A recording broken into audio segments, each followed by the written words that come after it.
Baik, Assalamualaikum warahmatullahi wabarakatuh. Selamat pagi untuk teman-teman semua. Apa kabar? Waalaikumsalam warahmatullahi wabarakatuh. Waalaikumsalam warahmatullahi wabarakatuh. Baik Bu, apa kabarnya Bu? Alhamdulillah. Mudah-mudahan kita selalu dalam lindungan Allah Subhanahu Wa Taala, Tuhan yang Maha Esa ya, sehingga akan selalu bisa berkumpul ya di kelas virtual ini. Nah, atau kita menggunakan mode tatap muka ya melalui platform Zoom. Dan untuk hari ini adalah hari Minggu ke-7 perkuliahan. Diharapkan teman-teman dapat dengan maksimal ya mengikuti pembelajaran untuk hari ini. Untuk mata kuliah pemrograman berbasis web dengan dosen ya, saya Bu Rogaya. Mudah-mudahan kita dapat bekerja sama dalam satu semester ini dengan baik ya, teman-teman juga dapat mendapatkan ilmu ya dari pengajaran yang Bu Rogaya sampaikan. Untuk mata kuliah pemrograman berbasis web ya, di sini deskripsi mata kuliahnya adalah mata kuliah ini akan membahas mengenai konsep web seperti arsitektur serta pemrograman di sisi klien dan juga server, bahasa pemrograman web yaitu HTML, CSS, JavaScript, PHP beserta database-nya. Kemudian ada nanti kita akan belajar mengenai pengantar semantik web, ya, kemudian web service dan interoperabilitas web. Ya, pada mata kuliah ini, ya kemampuan akhir yang diharapkan adalah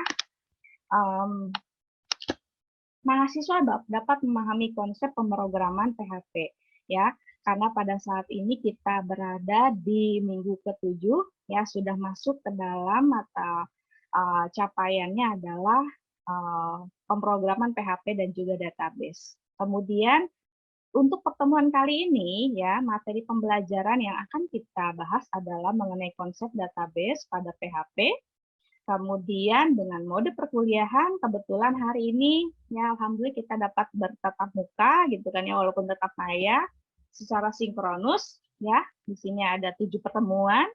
Kemudian secara virtual class, nanti teman-teman juga akan mengikuti perkuliahan secara virtual atau virtual class ya selama 7 pertemuan juga.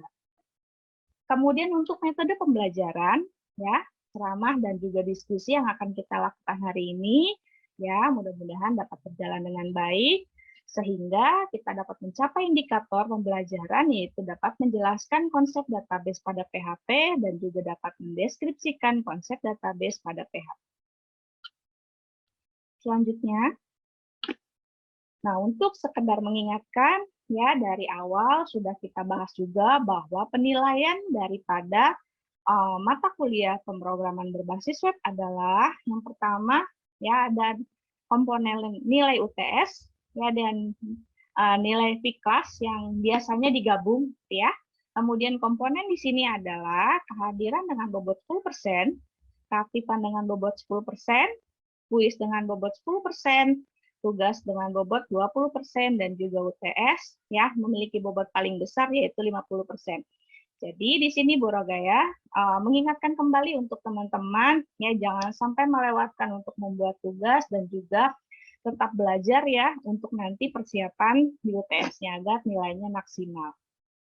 Kemudian komponen nilai virtual class atau V-class adalah yang pertama ya mengikuti forum ya dari minggu ke minggu selama virtual class berlangsung. Jadi diharapkan teman-teman memiliki andil besar untuk aktif di forum, ya, melakukan diskusi tanya jawab dengan dosen pengampu maupun dengan teman, ya, kelas.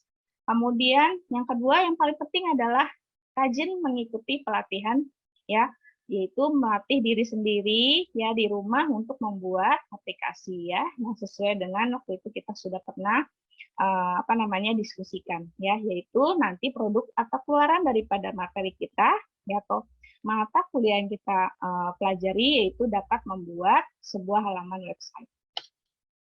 Selanjutnya masuk kepada pokok bahasan ya konsep di database pada PHP. Ibunya kira-kira gambar yang seperti apakah ya gambar yang ada di depan layar teman-teman? Ada yang mau menjawab? Andrian mau mencoba menjawab. Silakan Andrian. Untuk gambar yang di sini itu adalah gambar dari smartphone di mana kita melihat ada aplikasi Bu yang ini jumlahnya mungkin sangat banyak digambarkan. Berarti aplikasi-aplikasi pada smartphone ini yang mendukung kehidupan kita yang membuat adanya istilah dunia di genggaman kita Bu. Begitu. Betul sekali. Ya, jadi pertanyaannya, apa itu database? Ada selain Mas Ade yang mau menjawab? Saya, Bu. Baik, silakan Mbak Suhartini.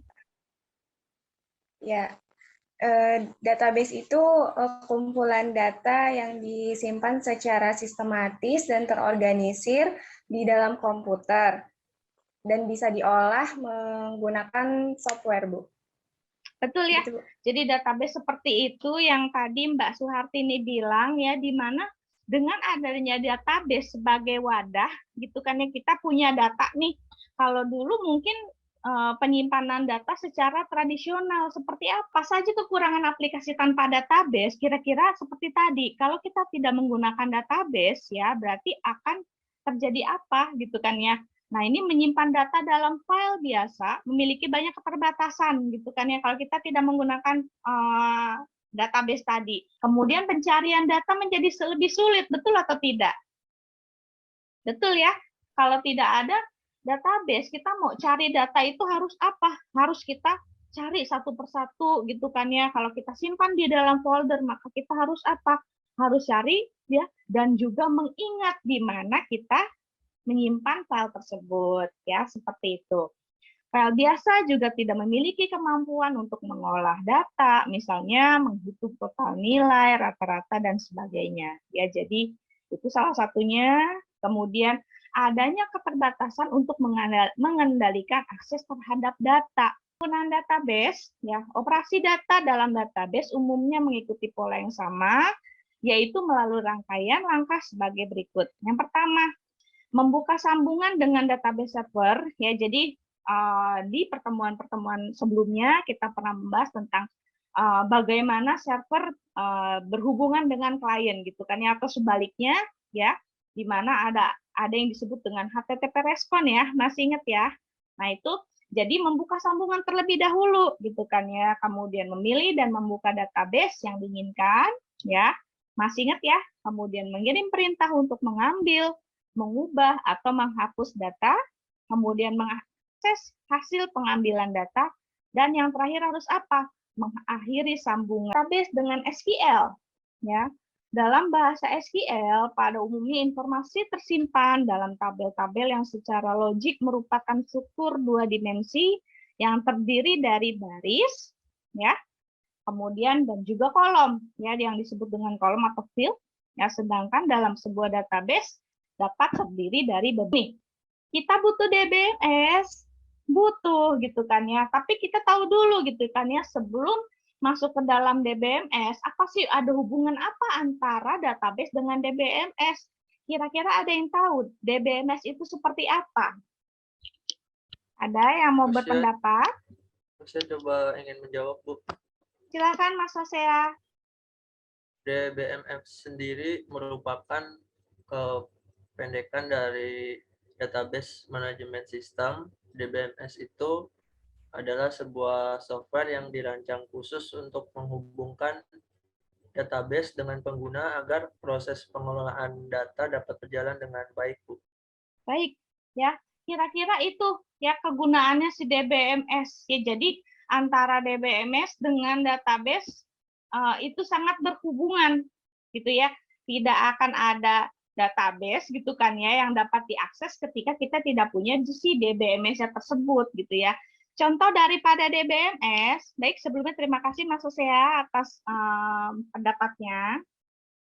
Nah, ini salah satu daripada contoh DBMS adalah MySQL ya. Mungkin teman-teman sudah pernah mendengar istilahnya, kemudian pun ada juga yang sudah pernah menggunakannya gitu kan ya. Nah, di sini sebuah sistem manajemen database yang berguna untuk mengelola database di dalam sebuah website. Apa sih kelebihan daripada si MySQL gitu kan ya? kelebihan dari MySQL adalah yang pertama open source, gitu kan ya. Kemudian portable, kemudian ada multi user, ya, memiliki banyak variasi tipe data, fitur keamanan yang baik, kemudian ada administrasi tools yang lengkap, ya. Kemudian yang ketujuh, ya, memiliki struktur tabel yang fleksibel. Yang kedelapan, dapat diintegrasikan dengan berbagai bahasa pemrograman. Ini adalah sedikit daripada banyak kelebihan yang dimiliki oleh MySQL. Ya. Nah, ini beberapa tipe data dalam MySQL yang sering dipakai. Ya.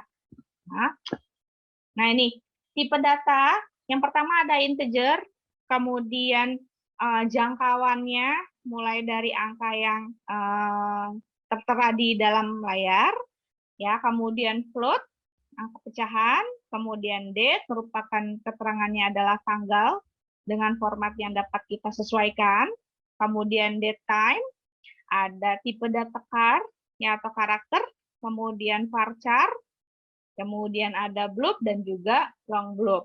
Ya, jadi ini merupakan beberapa tipe data yang biasanya sering digunakan, ya, dalam aplikasi berbasis web. Lanjut ya, membuat database dan table. Untuk masuk ke dalam program SQL pada prompt, maka kita akan jalankan perintah sebagai berikut, gitu kan ya. Jadi kita memilih dulu, ya, di sini drive-nya adalah C, kemudian nanti tergantung sama instalasi yang teman-teman lakukan, ya, seperti itu. Jadi ketika MySQL kemudian kita enter, ya, sebelumnya kita berarti sudah pernah melakukan instalasi, kemudian akan masuk ke dalam MySQL seperti tampilan yang ada di bawah ini, ya. Jadi ini tampilannya, ya, mohon maaf, nah, seperti ini, ya. Kemudian ada prompt, ya, di mana prompt-nya adalah MySQL ketika kita tadi sudah masuk ke dalam directory, kemudian kita akan masuk ke dalam prompter, ya, di mana prompter merupakan tempat untuk menuliskan perintah-perintah MySQL, ya. Jangan lupa, setiap perintah SQL harus diakhiri dengan tanda titik koma seperti ini, ya. Kemudian cara untuk membuat sebuah database baru adalah dengan perintah, ya. Misalnya teman-teman di sini ingin membuat, ya, sebuah database, maka boleh dengan perintah create database, kemudian nama database-nya apa, ya. Contoh di sini adalah create database private DB, ya, atau private database, ya, atau misalnya boleh juga create database-nya database Gunadarma, ya, seperti itu boleh saja diakhiri dengan tanda titik koma. Sedangkan untuk membuka sebuah database dapat menggunakan perintah, ya, berikut ini, yaitu perintahnya adalah use, kemudian nama database-nya. Biasanya seperti itu, ya, jadi kita menggunakan database yang mana, gitu kan, ya. Mungkin kita create database itu banyak, tapi yang mau kita gunakan pada saat itu adalah yang mana, ya. Berarti use tadi apa? Namanya adalah privat DB, ya, atau misalnya use Gunadarma, ya, seperti itu. Tidak perlu dengan kata database. Kemudian perintah untuk membuat tabel baru seperti apa? Berarti tabel ini ada di dalam sebuah database, ya. Berarti create tabel, ya, nama tabelnya, kemudian diawali dengan kurung buka, kemudian struktur tabelnya seperti apa, dan diakhiri dengan kurung tutup dan juga titik koma, seperti itu. Nah, ini. Tadi kita sudah punya, gitu kan ya, acuan daripada tabel itu akan isinya apa saja, gitu kan ya, ada kolom apa saja. Nah, di sini ada perintah MySQL untuk membuat tabel, gitu kan ya. Nah, di sini perintahnya adalah create table, ya, berarti kalau di sini tabelnya adalah anggota, berarti nama tabelnya adalah tabel anggota, gitu kan ya. Kemudian nomor, ya, dideskripsikan, ya, atau kita deklarasikan sebagai tipe data integer dengan panjang 6 karakter, ya, not null primary key. Kemudian nama, email, alamat, dan kota yang sudah tadi ditentukan, ya, seperti tadi, ya. Teman-teman boleh di sini improve, gitu kan ya, tidak harus mengikuti, oh, nama 40, email 255, tidak, ya, tidak seperti itu. Jadi ini adalah salah satu perintahnya. Jangan lupa, ya, setiap kita membuat sintaks ya diakhiri dengan tanda titik koma. Itu tadi untuk membuat tabel ya. Sekarang bagaimana caranya untuk memasukkan sebuah baris gitu kan ya. Memasukkan sebuah baris atau record ke dalam tabel ya. Caranya adalah sebagai berikut. Jadi menggunakan perintah insert gitu kan ya. Insert into nama tabel, kemudian value-nya apa gitu kan ya. Kolom 1, kolom 2 dan kolom-kolom seterusnya gitu kan ya. Kalau tadi berarti kita punya berapa kolom? Ada 1, 2, 3, 4, 5. Ada 5 kolom ya. Nah, di sini insert itu anggota ya yang bernilai apa? Kolom 1 tadi nomornya nomor 1 ya. Kemudian namanya adalah contohnya Arini Nur Ilahi. Kemudian kolom ketiga isinya adalah alamat email ya. Kolom keempat isinya adalah alamat dan kolom kelima adalah isinya kota ya, seperti itu. Ya, jadi ini adalah contoh daripada memasukkan sebuah baris, ya seperti itu. Atau misalnya, Bu, saya tidak mau memasukkan semuanya, gitu kan ya, tapi memasukkan satu kolom saja, misalnya insert into nama table, kemudian value-nya adalah apa, ya jadi langsung ditentukan kolom keberapa yang akan disisipkan, seperti itu. Kalau tadi ya kita udah tahu gimana caranya untuk membuat sebuah tabel dan juga memasukkan isinya. Kalau sekarang bagaimana cara menampilkan isi tabel ya? Isi tabel dapat kita tampilkan dengan cara menggunakan perintah select gitu kan ya. Cara penulisan perintah select adalah sebagai berikut ya.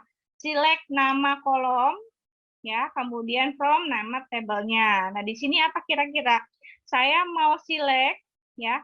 Select nomor, kemudian nama from anggota ya. Berarti tadi nama tabelnya tabel anggota. Nah, di sini nomor sama nama ya sebagai outputnya ya, karena yang diselect adalah nomor dan juga nama. Seperti itu. Ya, untuk menampilkan isi tabel. Kemudian untuk menghapus record bagaimana, Bu? Nah, ini untuk menghapus sebuah record dengan kriteria tertentu digunakan perintah sebagai berikut ya. Perintahnya adalah perintah delete ya, delete from nama table where kriterianya apa ya. Contohnya menghapus record dari tabel anggota yang bernomor 3 ya. Di sini perintahnya berarti delete from anggota where nomor sama dengan pakai ketik ya, kemudian 3 ya, sehingga nanti akan terhapus ya kolom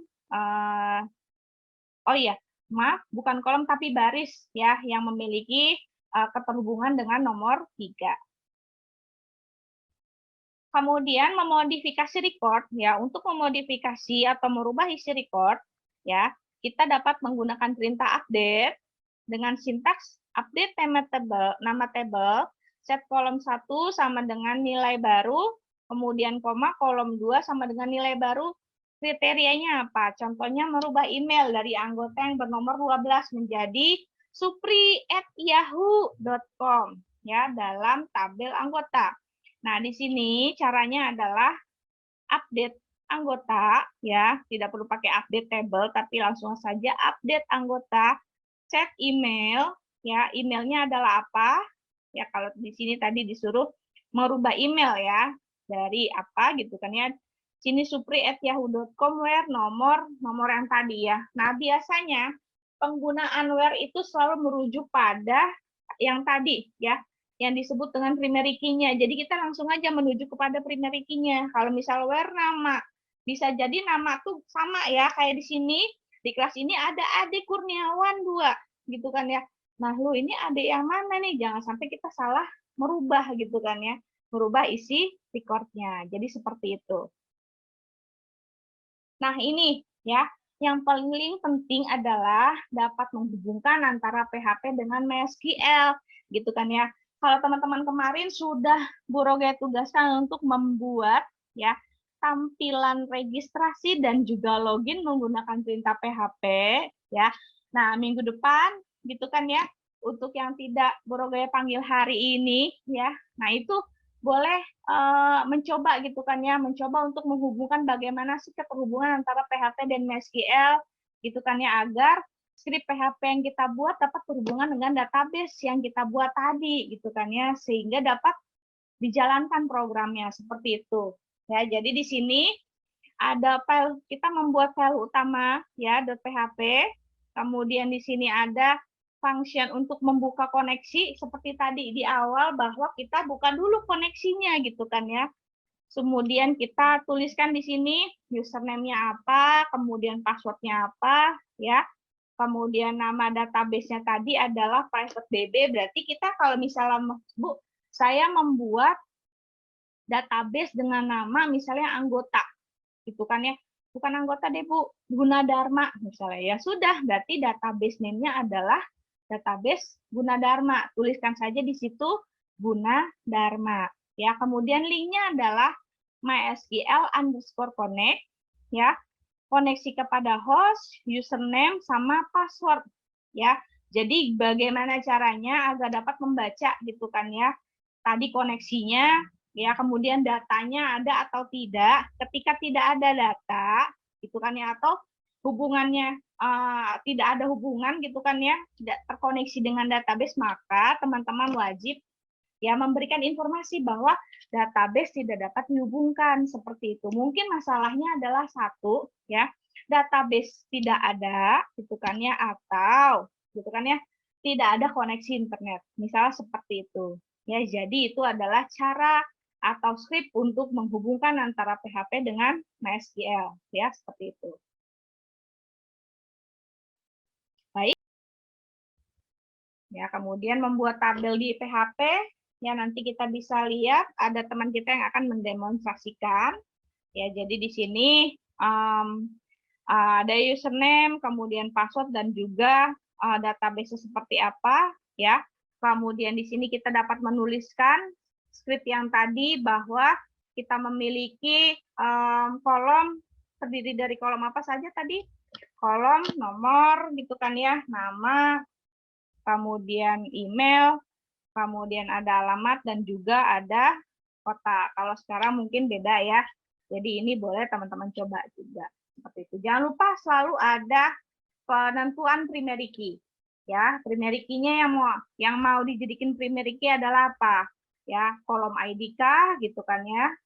Kemudian sumber daripada materi yang hari ini Boroge sampaikan untuk teman-teman ya, nanti misalnya untuk pembelajaran lebih mendalam lagi ya, itu bisa lihat di